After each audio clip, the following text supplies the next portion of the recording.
Hello and welcome to the final episode of Forest Forever Season 2. In this episode, we're going to go over the possibility of clinching Europa League football within the first season of our Premier League experience, I guess we can call it. I'll also go over a few other things, such as the recent games that I played off camera to get us up to this stage, as well as a couple of youth signings that I made, and a new tactic is also going to be displayed to you. It's a bit of a risk. It's kind of playing with what we've got in the club. The only sort of negative side is the wingers for this formation, but I'll show you that a little bit further on. And then to wrap it up with, we're going to have the big potential Europa League deciding Bournemouth game, along with the season closer with Brighton. So let's run the intro.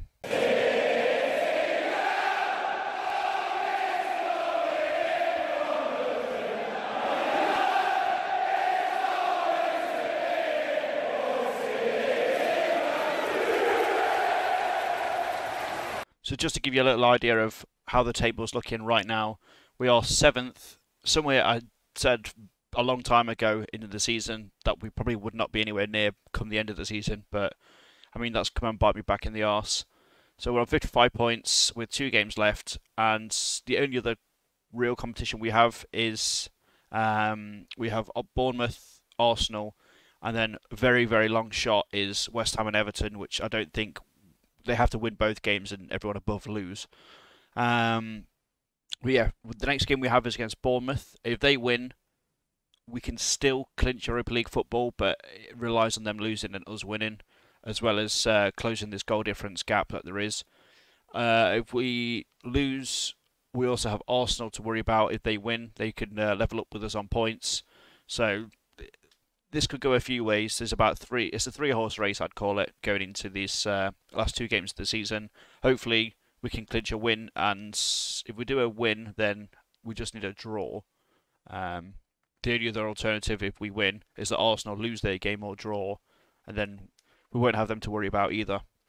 So I think the last games that we played was the Southampton game.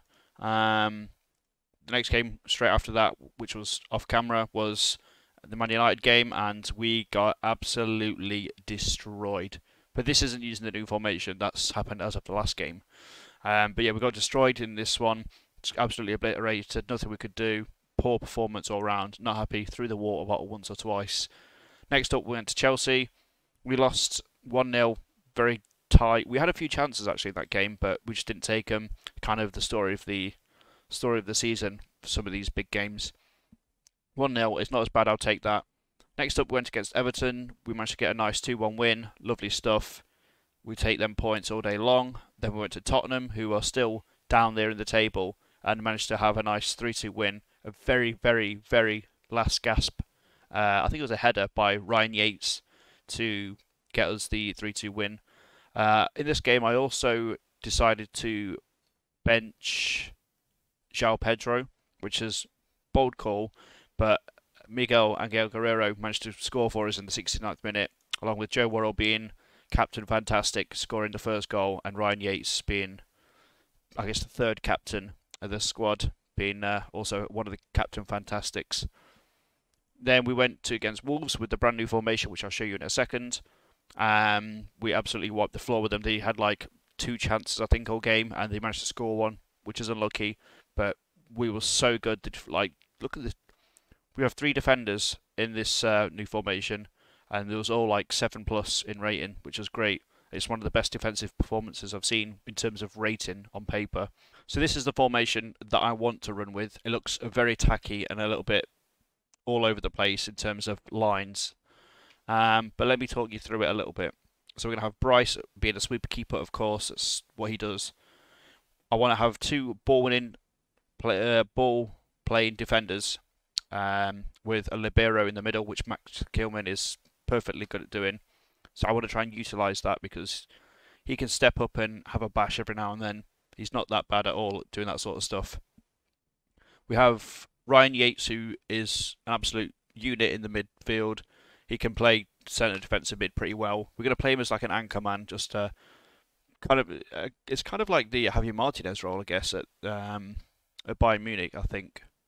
I might be wrong, but I'm sure that's what he did also. He's not exactly someone who's going to be up there scoring goals every single game or doing anything like super fantastic attacking wise, but he's always going to be there to help out the defenders and fill in if he needs to.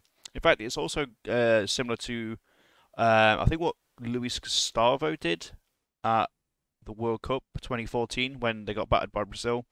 But in all the other games he performed well. It's the same kind of role which I'm asking Yates to do here. And I think he'll be good at that. He's pretty much like a defender anyway. He can just attack a little bit better than the defenders we have. Then for the wingers, which I said was going to be the weakest, it's defensive wingers because I'm trying to.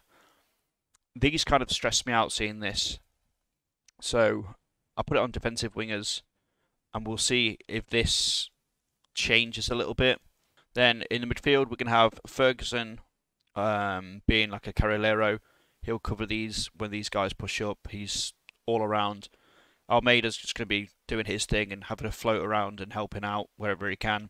Rojas, he probably actually could do a job here, actually. I did this more for this because I had someone in the left wing and this wasn't as bad. This was a bit lighter than this. So I pushed him over and it kind of made it a bit more even in colours. But he could probably actually just be pretty straight up. But Rojas is going to be our advanced playmaker. I guess we could have used João Carvalho here if we'd actually used him in the season consistently, so he grew. But I think he's going to be going because we need someone a little bit better for right now to get results. And then João Pedro is just going to be the boss up top, and he's been flying this season, so he's going to be the one leading our line and hopefully leading us to victory. In terms of the tactical style and all these other little boxes, we're just basically playing through the middle, keeping the same kind of directness and tempo as normal, being expressive, working into the box. And then for defensive, we're going to be, or transition, it's going to be regroup. We want to get them defensive wingers back. We want Yates to be there and like sort of almost like a catenaccio, like we want to sort of nullify the opponent. And then as soon as we get the ball, it's bang, let's go, counter attack. We don't care. It's all or nothing. We're distributing centre backs just because it should probably go to Kilman more than often than not, who can pick out a pass. McKenna's pretty good at doing that sort of stuff too. Worrell's not so good, but we also do want to find more backup ball playing defenders. And then for out of possession, we're just going to do I think what is pretty standard for most people's tactics, which is higher defensive line and engagement, preventing the goalkeeper distribution and more urgent pressing with stay on feet. Because I don't want these guys to dive into anything, because then it leaves us like, it could leave us 2-on-2 or 3-on-2 or something like that. We don't really want that to happen. So I wanted to be a bit more disciplined in that aspect, but going forward, they need to be expressive and not overly disciplined there, if that makes sense. But I'm going to give this a try. I've decided to put all the wingers and fullbacks and all them sort of people onto defensive winger training for the side that they're going to be playing on more often than not. We do have a handful of centre mids now in the club, so this is not too bad. What I think we're going to do in the summer transfer window is get one or two more centre halves who can, ideally one of them can be a libero backup, but also being able to play ball play defender, as well as another one just to have the resources in them positions. I think Yates is going to be pretty fine there for the most part. I might try and find someone, but I think Ferguson could probably train to do that if I really needed him to. And then also a backup striker might be needed because Guerrero's not going to be here next season. Lewis Graben's retiring. Jack Colback's already retired on a bit of a side note, so we don't have to pay his wages anymore. So it's going to be a lot about having backups and trying to get replacements and all that kind of stuff in for the team. So one of the people who are not going to be for now but for the future is Callum Doyle, who was released from Manchester City. We have no compensation that we have to pay, so we brought him in. He can play centre half, he can play left back if we need to, but I think we're going to keep him at centre half and train him to be a ball playing defender. He's come from City, he should have a good idea of how to pass a ball, and Pep's kind of tactics is a similar thing, I believe, just maybe a different way of being laid out on the little board. Next up, we managed to sign another winger called Robert Orri Steinarsson from Iceland. This guy was at MK Dons, and with no compensation either. He has the potential to go 5, but he's going to be 2.5 guaranteed. Give him a chance, he's free. You can't argue with the freebie. If it's going to be shit, we'll get rid. No problemo. So the lineup is going to stay exactly the same as what I've shown you when I was showing this tactic. There's no real changes. The only other thing I've done on the bench is bring Neto in because he couldn't play against Wolves because it's a parent club and it's one of the conditions in the loan contract. So I've decided to move Ribeiro out for Neto because ultimately we're going to need a centre back if someone has to come off at the back. So we have an abundance of wingers anyway, so Ribeiro's only going to have a chance to play out on the left wing. So we don't really need him there necessarily, and Neto's just a way better player if we need him as an impact. But let's get into this one. But this tactic, I'm scared about how it's going to be defensively against a solid team. I mean, we want to call that a bit of fortune, I hope. If we get pasted like 8-0 by these, then I don't think the formation is going to happen, or at least needs more work. I've never really had a 3-back formation. That was just poor possession from us. David Brooks is actually starting to do whatever he wants.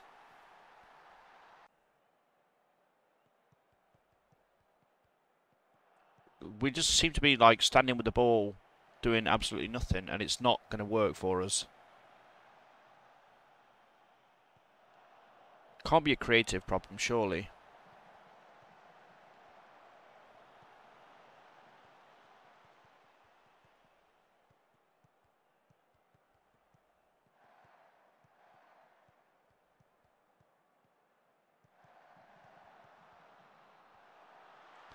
We're getting battered. Oh! We've been absolutely battered in this first half, and it's not what we need. Against Wolves, we like literally just destroyed them, played them out of the park, had so many chances. It looked great, but now we can't seem to like hold the ball.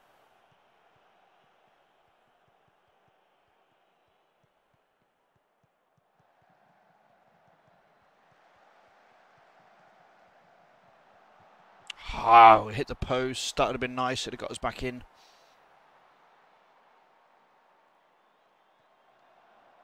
Go then, Zhao. Need to finish that, son.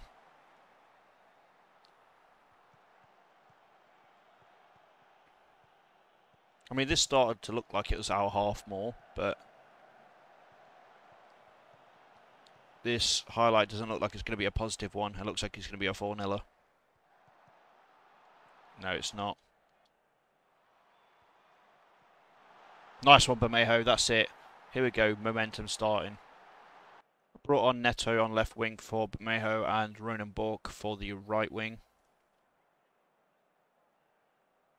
I don't think we're going to get anything, if I'm honest. I think it's pretty much it.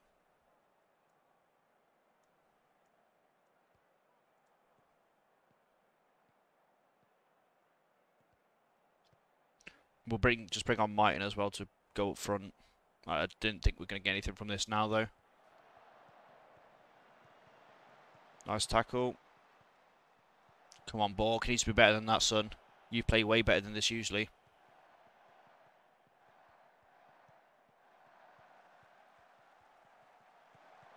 Good save, Samba. It's unlucky. I don't know if it's the formation, though, because we are creating chances. And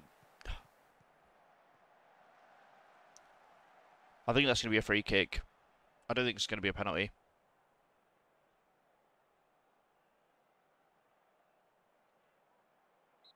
Yeah, exactly.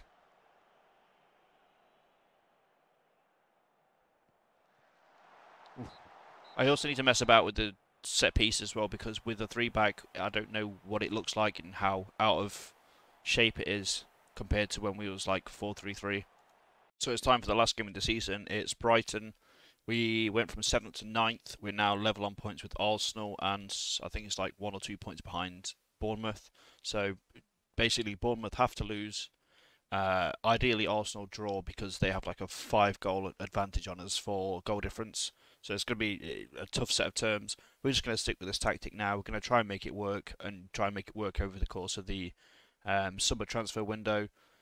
If it doesn't, it doesn't. I mean, we gave it a crack. It's trying something new.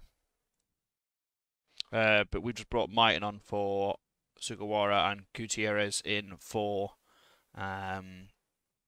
Ferguson. We're going to keep it the same aside from that. And I've just changed Yates from anchorman to a halfback because reading the description, that's more of the role that I was talking about, as opposed to the anchorman, which is a bit further up. We need him to be back and ready to drop in to fill in the as like the fourth defender if we need it.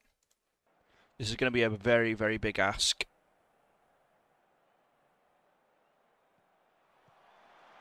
There's the start. João Pedro, he's set us off. Starts you mean to go on.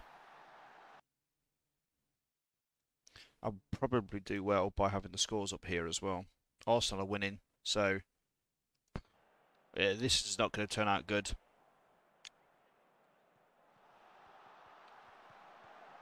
See, this is what I'm talking about. Like, we seem to absolutely dominate sometimes, and sometimes we just get battered. Bournemouth are drawing, I believe. No, Bournemouth are losing, so now we're up. Arsenal are still the main problem here. I think he's offside. Yeah. This Arsenal game needs to stop. Come on, Burnley. We're doing what we need to do.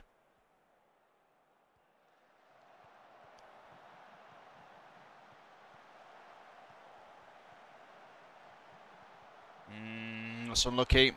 It's unlucky. He just got through the defence. That would have happened with no matter how many defenders we have.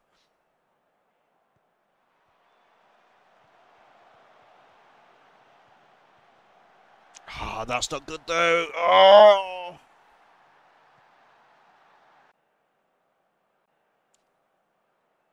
What a way to throw away a 2-goal advantage. Arsenal's still winning, so Norwich are dominating Bournemouth now. We just need Arsenal to slip up and we need to clinch a goal. Rojas is injured.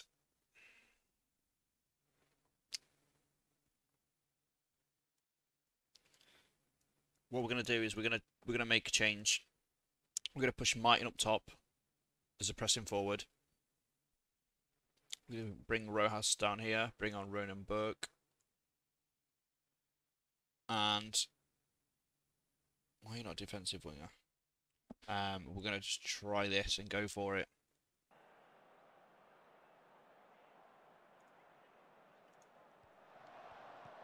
So why João Pedro's taking the throw in there?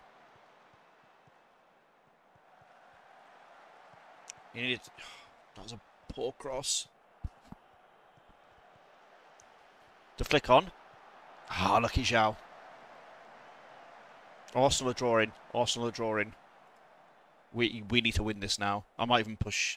I might even have to get rid of Yates. Ferguson for Gutierrez, and then I can bring Pedro Neto on if I have to as an extra bit of attack. I'm going to pull the trigger. I'm going to go absolutely gung-ho here. Because we need to win this game.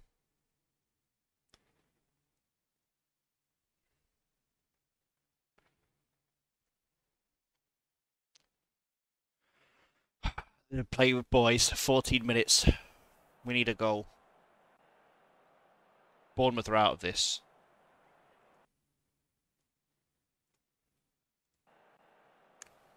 Bournemouth are out of this. It's just Arsenal who are still holding on. Mighton. Oh, almost went in. Alex Mighton. That goal could have got us into the Europa League. Let's go very defensive now. I didn't get a chance to change.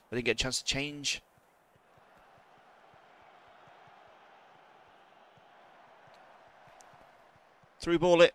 Oh, no. No. Come on, Worrell. Play it out. That's it. All the way back. Go home. Play safe. Over the top. Mighton. We're bringing this all full defence. If this highlight ever stops. Lovely stuff. Please stop.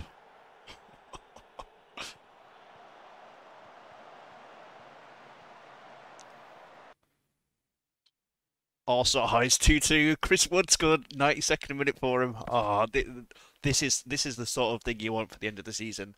Let me just bring this all the way back. In fact, Almeida can play CDM.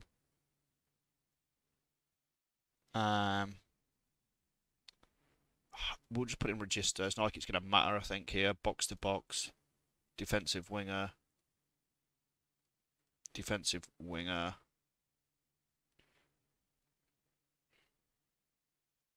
We're just going to have to leave it like that. We just got to hang on. No! Please don't you dare score. Play safe, boys.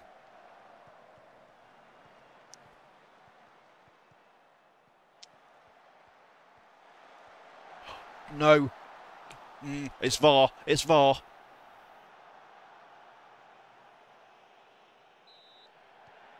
Get in. Get in. Come on. No need to time waste.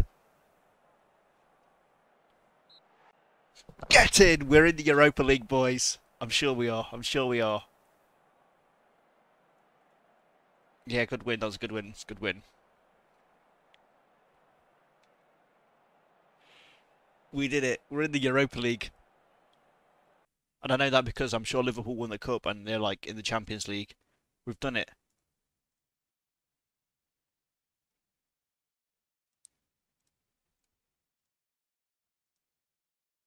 Oh, fractured foot, unlucky Rojas, no international duty for you, son. But we've made it. We've made it to the. I'm so happy with this. 27 mil, lovely stuff, and that means we've got to be the Europa League. I'm sure of it. Is there any cup? I'll advance anyway into the future and see if we get into the Europa League or if something for some reason comes up. And by the way, can I just add that Leicester are rock bottom on 25 points? That's ridiculous. And then Palace and Newcastle went down also. But the fact that us, Bournemouth, and Norwich went up and we was like pretty solid. This season's been absolute madness. And João Pedro, second on the top goal scorers, top player of the match. He's had a solid season. But yeah, I'll see you a little bit in the future when we have the budgets and ideally the Europa League situation confirmed. Well, can't go any further. Apparently, we have the end of season review. This has got to be a good one, surely. Very pleased to see the minimum fee of 89 would be an excellent deal if it was triggered. I mean, I hope it's not, and I hope to renegotiate that at some point so he can't even be bought. I think for the most part, they're all pretty pleased about all the signings that we did for the season. Was expected to fight bravely against relegation. Didn't happen. We absolutely smashed it. We got average home attendance of 99% of the ground, which is 30,332. And I think that's like 1 or 2 or 3 seats or something off maximum capacity, which I actually didn't tell you.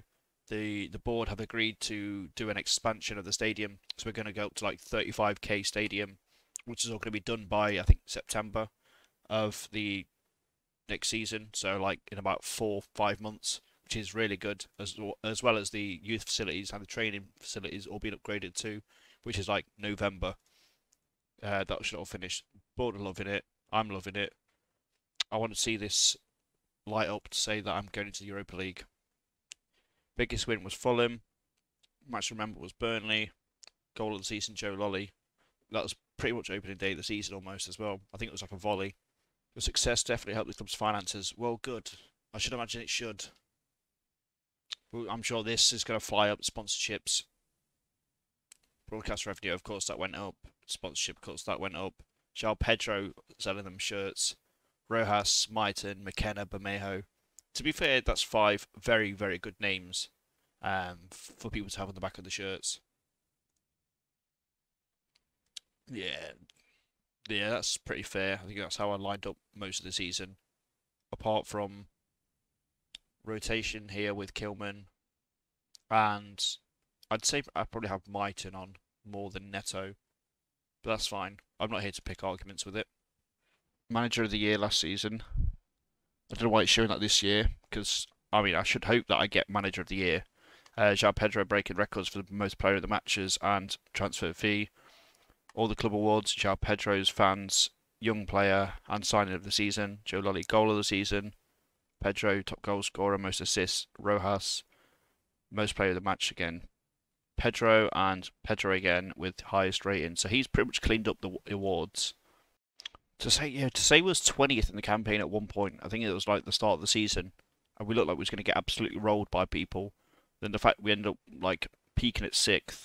I don't think we made it into Europe. I think we was excited for no reason.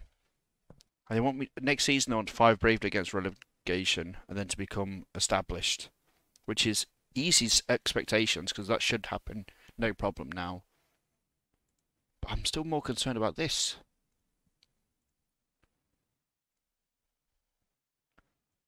Despite, depending on the winner of the FA Cup, I hope no one stupid won the FA Cup. FA Cup.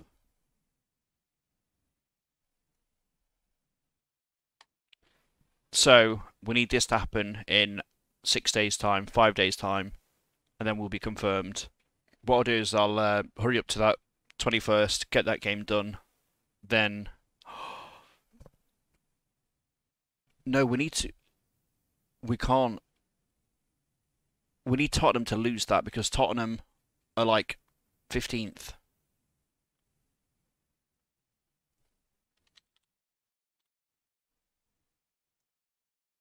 Tottenham are like 15th in the table and they win, we're fucked.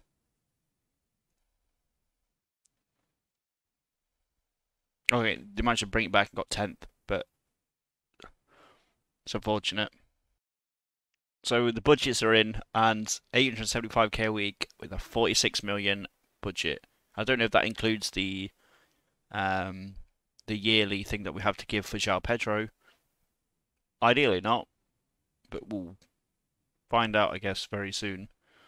Stadium expansion plans. Whoa, the border. Okay, so this is changed because we was going to have an expansion of 5k, and now this is shot up even more. Yeah. So the initial one isn't happening, and they're going to do it even bigger to 38k. I'm all about that. I love to see it. 27 million it's going to cost, which is basically, I think, the income that we got for finishing in the league. Use facilities and stuff starting, that's fine. Was aware of that. We knew that was going to happen. The 21st. Today we'll find out if we hit the Europa League or if Tottenham steal it after an abysmal season from them. Hopefully Liverpool can continue dominating and win. Here we go.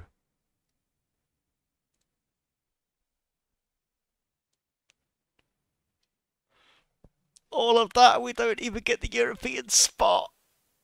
Oh no, that's so bang out of order. That's bang out of order. Tottenham, who have been absolutely dog shit all year, winning the cup. This is bang out of order. I'm so annoyed. Oh, that's so annoying. All of that for nothing. That's pissed me off a bit. And next season, I'm coming for blood, and I'll do the double over Tottenham. Bit of a shame, bit of a downer on the end of the episode, but that's going to be the last episode for this season 2, and then after this will be the season 3 first episode. Fresh new season, fresh ambitions. Mark my words, we're going to do the double over Tottenham for stealing our Europa League spot. If you've enjoyed the video, make sure to drop a like. If you'd like to drop a rest in peace or something like that down below for Tottenham stealing our Europa League spot, feel free to do it down below in the comments. And to keep up to date with everything that I'm doing and will be doing in the future, make sure to hit the subscribe button. And as always, have a good one.